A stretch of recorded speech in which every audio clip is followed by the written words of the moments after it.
Hello everyone. तो हम आज बात करने वाले हैं खेसारी लाल यादव जी और करिश्मा कक्कर का एक बहुत ही बेहतरीन सॉन्ग के बारे में, जिसका पोस्टर आ चुका है और फुल वीडियो सॉन्ग का रिली डर्ट भी आ चुका है।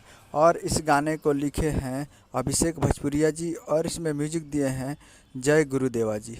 और इस गाने को गाए हैं खेसारी लाल यादव जी और करिश्मा कक्कर जी, जो कि आपको स्क्रीन का ऊपर दिखाई दे रहा है। जिस सॉन्ग का टाइटल रखा गया है ए पिया, जिसका टाइटल है ए पिया। और वीडियो में है खेसारी लाल यादव जी और एंजल लीजा जी, फिट में है एंजल लीजा जी। और ये बहुत ही बेहतरीन सॉन्ग है और बहुत ही तगड़ा ये गाना है, तो ये बहुत ही जल्द आप लोगों को देखने को मिलेगा। और ये आ रहा है full video song release on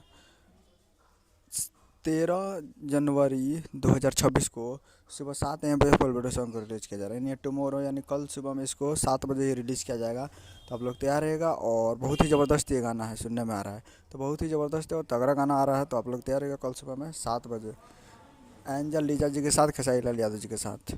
global music junction Bhojpuri YouTube channel पे ये गाने को रिलीज़ किया जा रहा है। तो कल ग्लोबल म्यूजिक जंक्शन पे तैयार रहेगा फुल वीडियो सॉन्ग को देखने के लिए सुबह 7 बजे। तो यही अपडेट है अपने वीडियो अच्छा चैनल सब्सक्राइब मिलता है अगला वीडियो में। तब तक के लिए जय हिंद, जय भोजपुरी।